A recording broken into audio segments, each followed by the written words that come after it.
Bonjour à tous mes chers auditeurs et bienvenue sur la raconterie, bien sûr. Je suis Lucas Baran, votre narreur.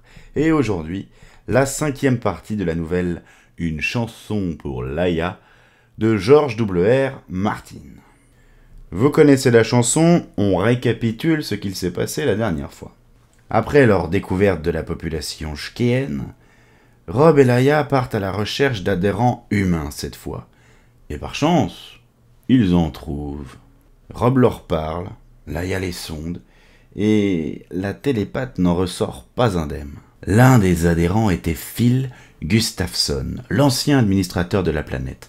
Et en le sondant, elle a pu revivre toute sa vie, revivre toutes ses peines, et aussi ressentir tout l'amour que cet être ressent pour tout le monde. Elle en est tellement troublée qu'elle demande à Rob de la laisser dans Shkehaville pour qu'elle puisse se promener. C'est donc seul que le talent va faire son récapitulatif à Dino Valcarengi. Et en discutant avec lui, il réalise qu'ils n'ont encore rien apporté de concret à l'enquête. Lorsque nous nous étions quittés, Dino Valcarengi invitait Rob pour dîner. Et cette soirée se passa ainsi.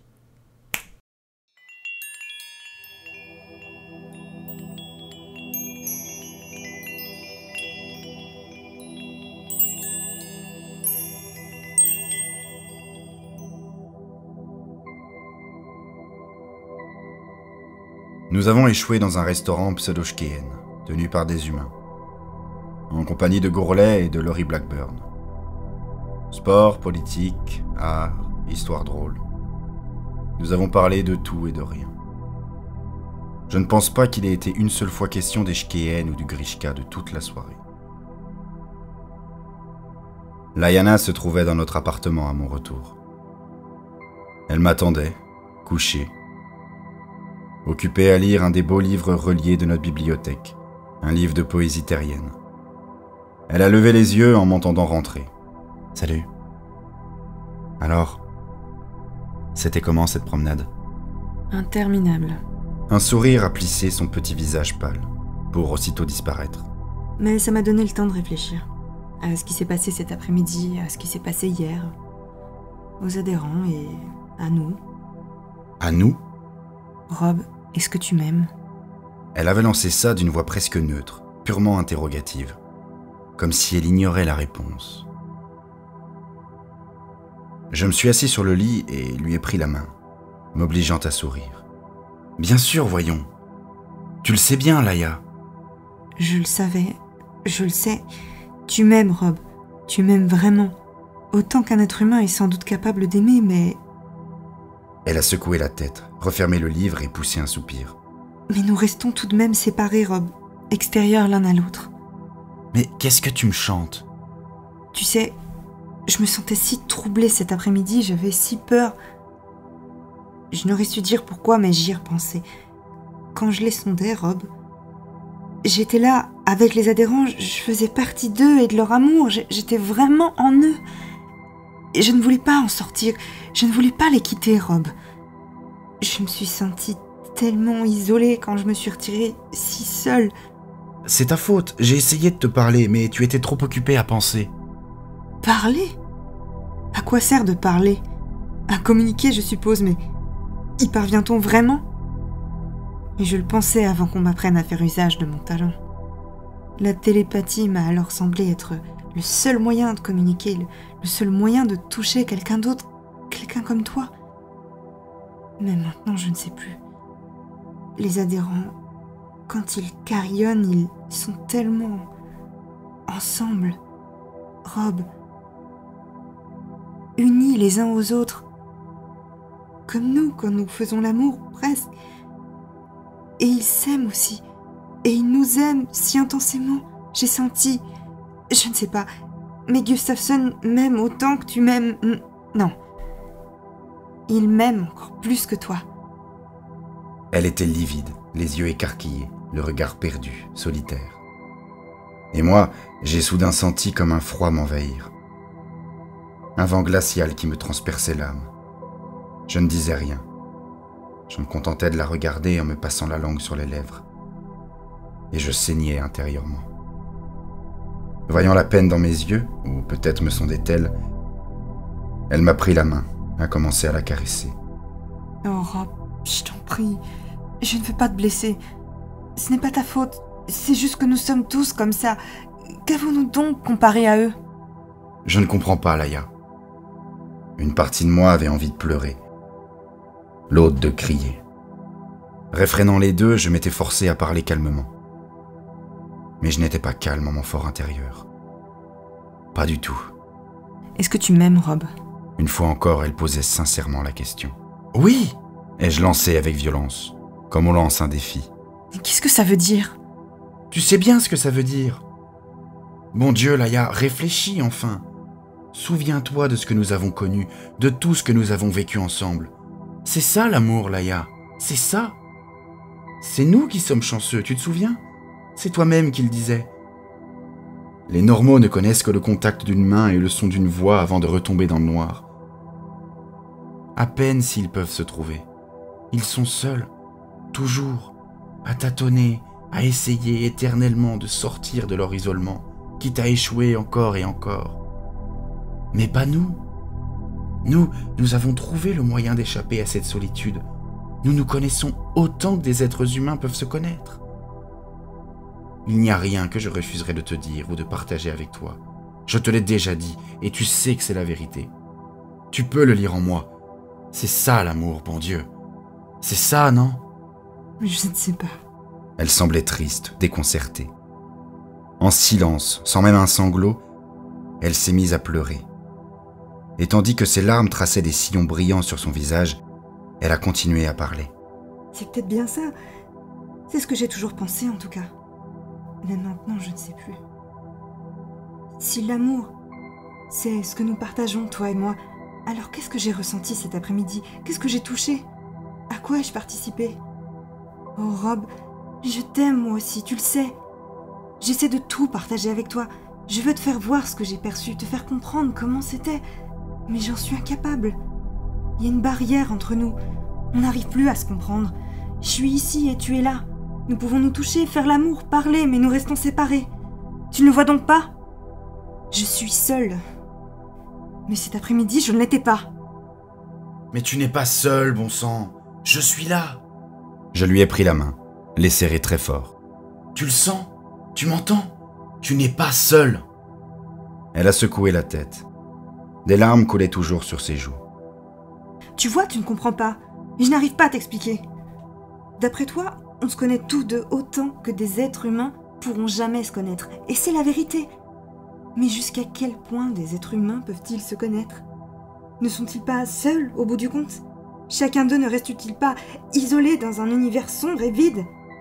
Nous leurrons en pensant que quelqu'un d'autre est là avec nous. À la fin, dans le froid et les ténèbres de la fin, on se retrouve seuls. Tu es bien là, Rob? Comment puis-je le savoir? Mourras-tu quand je mourrai? Serons-nous ensemble à ce moment-là? Sommes-nous ensemble en ce moment même? Et tu prétends que nous avons plus de chance que les normaux. Et moi aussi, je n'ai cessé de le répéter. Un bref contact, le son d'une voix, c'est bien ça. Combien de fois ai-je cité ce vers? Mais nous, qu'avons-nous au bout du compte? Un contact et deux voix peut-être. Ça ne me suffit plus. J'ai peur, Rob. Tout à coup, j'ai peur. Elle s'est mise à sangloter. Mes bras se sont instinctivement tendus vers elle pour l'envelopper, la caresser. Nous nous sommes allongés, toujours enlacés, et elle a commencé à pleurer sur mon épaule. Je l'ai sondée un bref instant, un instant suffisant pour percevoir sa peine, le sentiment de solitude qui l'inondait, sa soif d'une présence. Tout tourbillonnait dans un orage de peur de plus en plus sombre. Je l'ai touchée, l'ai caressée encore et encore. Je n'ai cessé de lui murmurer que tout allait finir par s'arranger, que j'étais là, qu'elle n'était pas seule. Mais je savais bien que ça ne suffirait pas. Un gouffre s'était soudain ouvert entre nous. Un sombre et profond abîme qui ne cessait de s'élargir, et que je ne savais comment franchir. Et Laïa, ma Laïa, elle pleurait. Elle avait besoin de moi, et moi aussi j'avais besoin d'elle. et je n'arrivais pas à l'atteindre. Et soudain, je me suis rendu compte que je pleurais, moi aussi. Nous sommes restés enlacés, à pleurer en silence pendant près d'1 heure. Puis nos larmes ont fini par se tarir. Laïa se serrait si étroitement contre moi que je pouvais à peine respirer. Rob, A-t-elle murmuré. tu dis que nous nous connaissons vraiment. Tu le dis si souvent, et il t'arrive aussi de me dire que je suis exactement la femme qu'il te faut, que tu me trouves parfaite. J'ai hoché la tête. Je voulais y croire. C'est vrai. Tu es parfaite. Non, Elle avait lutté pour prononcer ce mot. L'avait forcé à sortir. Avait livré un combat contre elle-même pour le dire. ce n'est pas vrai. Je te sonde, oui, certes. Je vois les phrases qui tournent dans ta tête avant qu'elles ne sortent de ta bouche. Et je t'entends t'engueuler quand tu as fait une connerie. Et puis je vois des souvenirs, certains souvenirs que je revis avec toi. Mais tout ça, Rob, ça reste à la surface. En dessous, il y a autre chose. Tellement d'autres choses qui sont également toi. Il y passe des pensées à moitié formulées que je n'arrive même pas à réellement saisir. Des sentiments que je ne parviens pas à déterminer, des passions que tu réprimes, des souvenirs que toi-même tu as oubliés. Parfois je descends jusque-là, parfois. À condition de m'y efforcer vraiment, de me tendre jusqu'à l'épuisement. Mais quand j'y arrive, je sais. Oui, je sais qu'en dessous, il y a un autre niveau, et d'autres encore, de plus en plus profondément enfouis, à l'infini. Je n'arrive pas à les atteindre, Rob, bien qu'ils fassent partie de toi. Je ne te connais pas. Et je ne peux pas te connaître. En fait, tu ne te connais pas toi-même. Et moi? Non, encore moins. Tu ne sais de moi que ce que je t'en dis. Je ne te mens pas, mais je ne te dis peut-être pas tout non plus. Et tu sondes mes sentiments, ceux qui se trouvent à la surface. Une douleur parce que je me suis cognée, une bouffée d'énervement, le plaisir que je ressens quand tu es en moi. Est-ce que ça signifie pour autant que tu me connaisses? Et mes différentes strates de pensée? Et tout ce que j'ignore de moi-même? Tu connais tout ça, toi? Comment le pourrais-tu, Rob? Comment? Elle a de nouveau secoué la tête. De ce drôle de petit mouvement caractéristique des moments où elle hésitait sur quelque chose. Tu me dis que je suis parfaite, que tu m'aimes, que je suis celle qu'il te faut. Mais est-ce la vérité? Rob, dis-toi bien que je lis dans tes pensées. Je sais quand tu me veux provocante, alors je me fais provocante. Je sais ce qui t'excite. Je sais quand tu veux que je sois grave et quand tu veux que je plaisante. Je sais même quel genre de plaisanterie te fait rire. Pas le genre cinglant, tu détestes ça. Tu n'aimes pas faire mal ni voir les gens souffrir. Tu ris avec les gens, tu ne ris pas d'eux. Et je ris avec toi. Et je t'aime à cause de ce que tu aimes. Mais je sais quand tu veux que je parle, quand je dois me taire. Je sais quand tu me veux fière tigresse, fauve télépathe, et quand tu veux une petite fille à bercer dans tes bras. Et je suis vraiment tout cela, Rob. Parce que c'est ce que tu veux de moi. Parce que je t'aime. Parce que je ressens la joie que tu éprouves chaque fois que je le fais. J'en avais pas l'intention au départ, mais ça s'est imposé à moi au fil des jours. Je ne te le reproche pas. Ce n'est pas ça que je veux dire. La plupart du temps, je ne le faisais même pas consciemment. Et toi, je le vois bien. Tu fais la même chose quand je lis en toi. Tu ne peux pas sonder comme je le fais. Alors parfois tu te trompes. Tu fais de l'esprit quand j'ai envie d'un réconfort muet. Tu joues les hommes forts alors que j'ai besoin d'un petit garçon à materner. Mais parfois tu tombes juste. Tu essaies toujours de me faire plaisir en tout cas. Mais est-ce vraiment toi? Est-ce vraiment moi? Que se passerait-il si je n'étais pas parfaite? Si j'étais seulement moi-même, avec tous mes défauts et tout ce que tu n'aimes pas, là, visible, étalé? Est-ce que tu m'aimerais encore alors? Je ne sais pas. Mais Gustafsson continuerait de m'aimer, ça, je le sais. Et Kamens aussi. Mais je le sais, Rob, je l'ai vu. Eux, je les connais. Les barrières ont toutes disparu. Je les connais. Si je retournais les voir, je pourrais communier avec eux bien mieux qu'avec toi. Et eux me connaissent telle que je suis vraiment, je crois. Dans ma globalité, et ils m'aiment. Tu comprends? Tu comprends? Est-ce que je comprenais? Je n'en sais rien. J'étais dérouté. J'errais dans le brouillard le plus complet. Aimerais-je encore Laïa si elle était...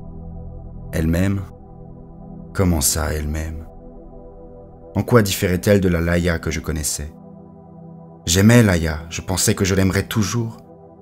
Mais que se passerait-il si la vraie Laïa différait de ma Laïa? Qu'est-ce que j'aimais? L'étrange concept abstrait d'un être humain?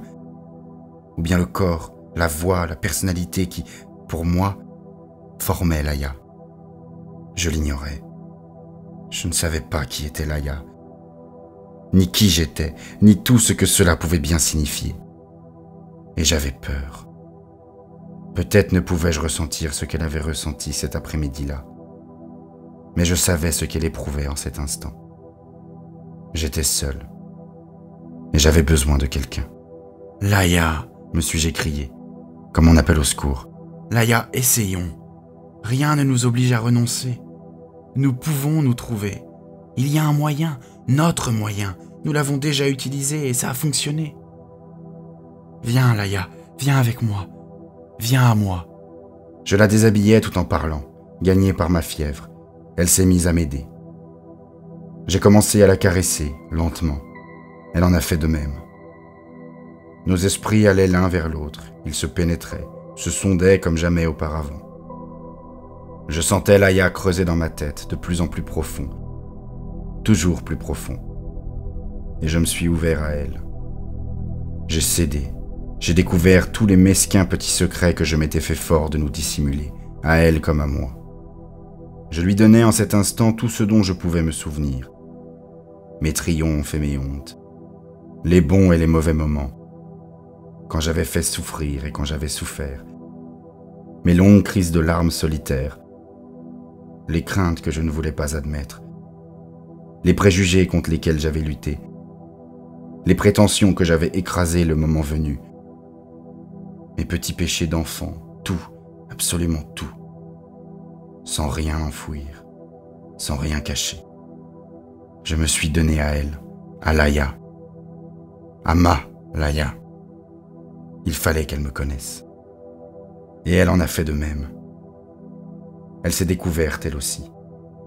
J'errais dans la forêt de ses pensées, à la recherche de lambeaux d'émotions, la peur et la soif d'amour à la lisière, des sentiments moins bien définis derrière les buissons, les fantaisies et les passions inexprimées encore plus loin, au fond de la forêt. Je n'ai pas le talent de Laïa. Je lis uniquement les sentiments, pas les pensées. Mais cette fois, pour la première et la dernière fois, j'en ai lu. Des pensées qu'elle m'envoyait, des pensées que jamais je n'avais vues jusqu'alors. Je n'en ai pas saisi beaucoup, mais c'était déjà proprement stupéfiant. Son corps s'est ouvert à moi en même temps que son esprit. Je l'ai pénétré. D'un même mouvement, nos corps se sont joints, nos esprits enlacés. Nous étions aussi proches l'un de l'autre que des humains peuvent l'être. Je sentais son plaisir déferler sur moi en grandes vagues somptueuses. Mon plaisir, le sien, se nourrissant l'un l'autre. Et pendant une éternité, je suis resté sur la crête de la vague, qui approchait d'un rivage lointain. Puis, au moment précis où la vague s'est brisée, nous avons joui, simultanément, et l'espace d'une seconde. Une minuscule seconde qui est passée comme l'éclair. Je ne pouvais plus distinguer son orgasme du mien. Et puis c'en était fini. Nous étions étendus, enlacés, sur le lit baigné par les étoiles. Sauf qu'il ne s'agissait pas d'un lit. C'était la plage. La plage lisse et noire. Et il n'y avait pas la moindre étoile dans le ciel. Une pensée m'a effleuré. Une pensée vagabonde qui ne m'appartenait pas. Nous étions sur une plaine, pensait Laïa. Et elle avait raison, je pouvais le voir. Les eaux qui nous avaient conduits ici s'étaient retirées. Il n'y avait qu'une vaste étendue noire, à perte de vue, hanté d'ombres pâles et sinistres. Ainsi sommes-nous comme sur une plaine qui s'enténèbre, pensait Laïa. Et j'ai soudain compris ce qu'étaient ces ombres, et quel poème elle lisait tout à l'heure. Nous nous sommes endormis.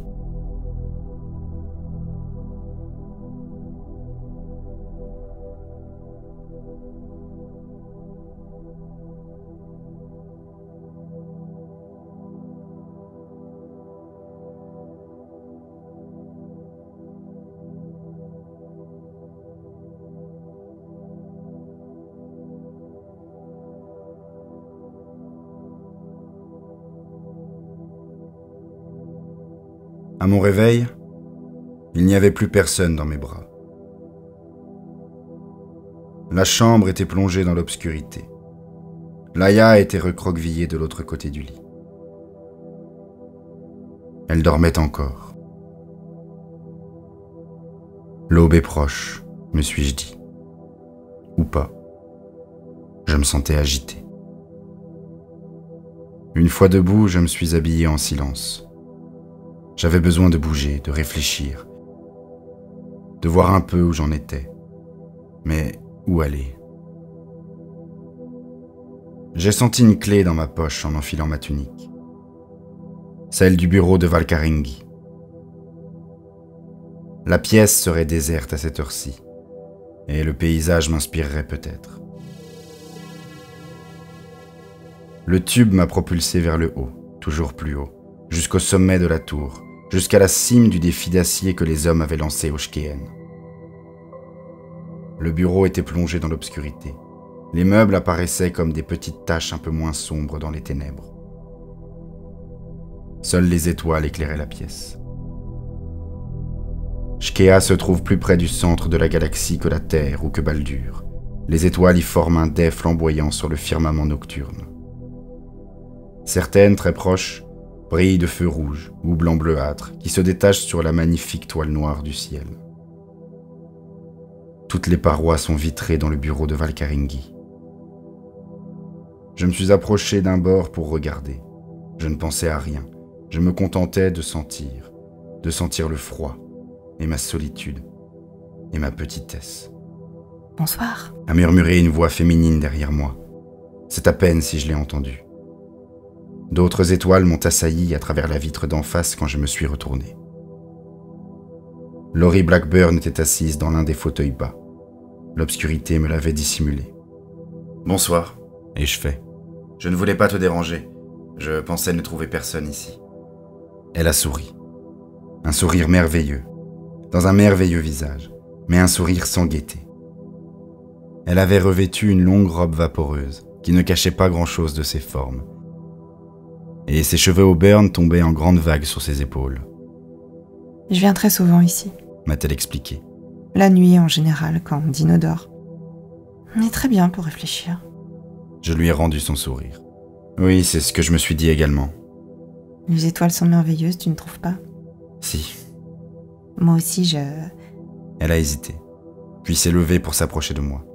« Est-ce que tu aimes Laïa ?» C'était bien le moment de me poser pareille question.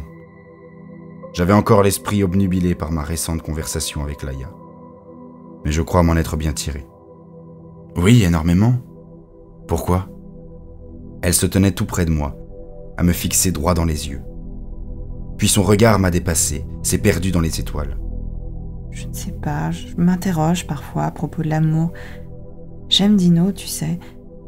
Il est arrivé ici il y a 2 mois. Nous ne nous connaissons donc pas depuis très longtemps, mais je suis déjà amoureuse de lui. Je n'ai jamais connu personne de comparable. Il est gentil, attentionné et tout ce qu'il fait, il le fait bien. Je ne l'ai jamais rien vu rater.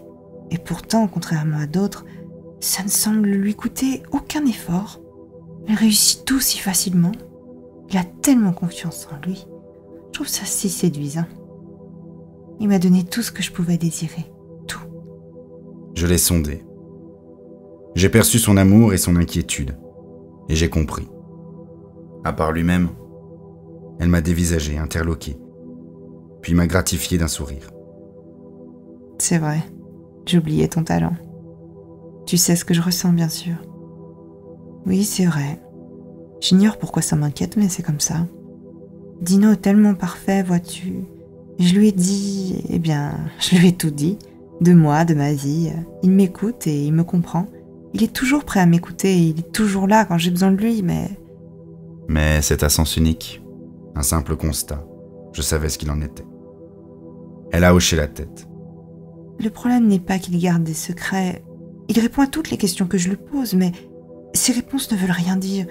Je lui demande de quoi il a peur, il me répond de rien, et fait en sorte de rendre ça crédible. Il est si rationnel, si calme. Il ne se met jamais en colère, ça ne lui est jamais arrivé, je le sais, je lui ai demandé.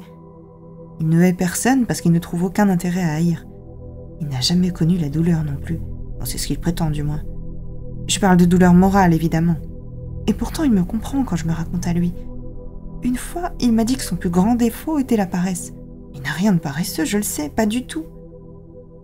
Est-il à ce point parfait ? Il me dit que son assurance vient du fait qu'il se sait doué, mais il est tout sourire en disant ça, ce qui m'interdit de lui reprocher la moindre suffisance.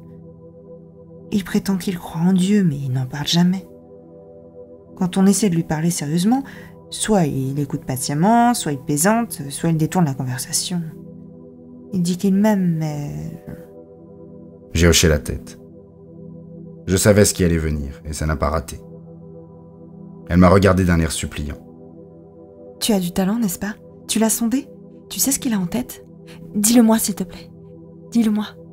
Je la sondais depuis un moment. Je savais à quel point elle avait besoin de savoir.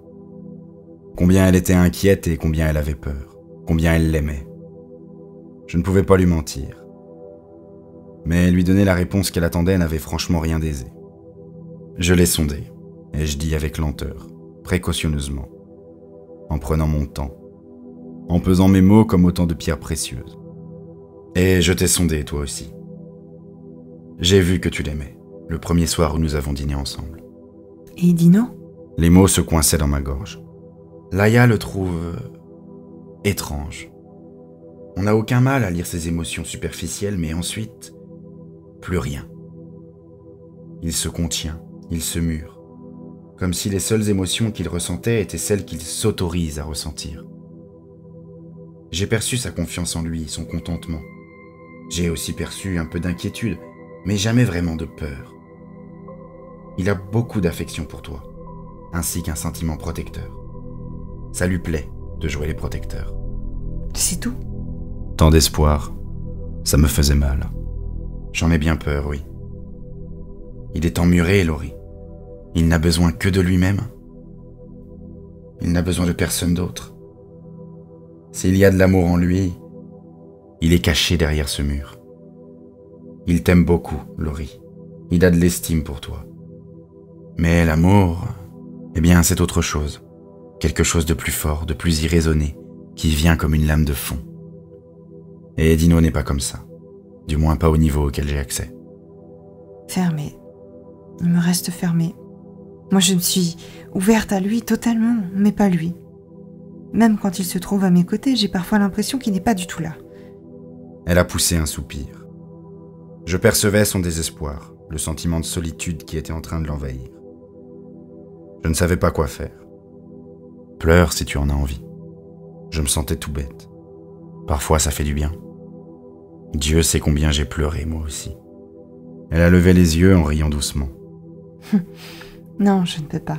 Dino m'a appris à ne jamais pleurer. Il dit que ça ne résout jamais rien. Quelle triste philosophie. Pleurer ne résout peut-être jamais rien, mais c'est l'un des propres de l'homme. Fallait-il le lui dire ?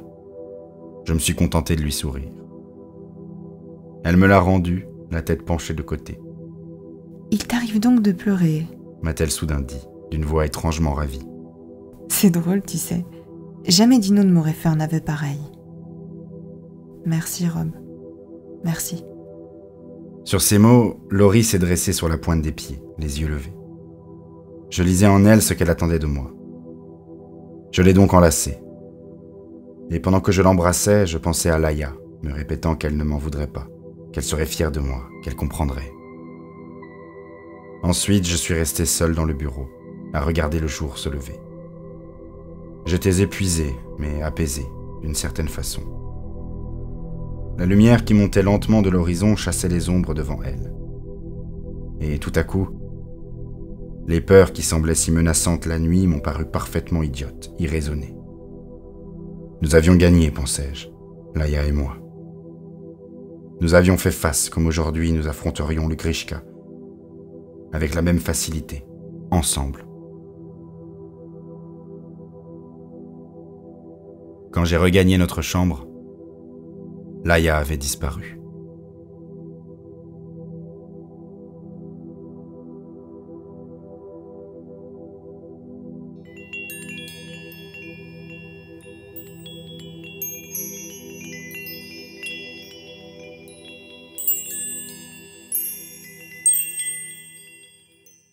Je vous aime, parce que vous avez regardé ma vidéo.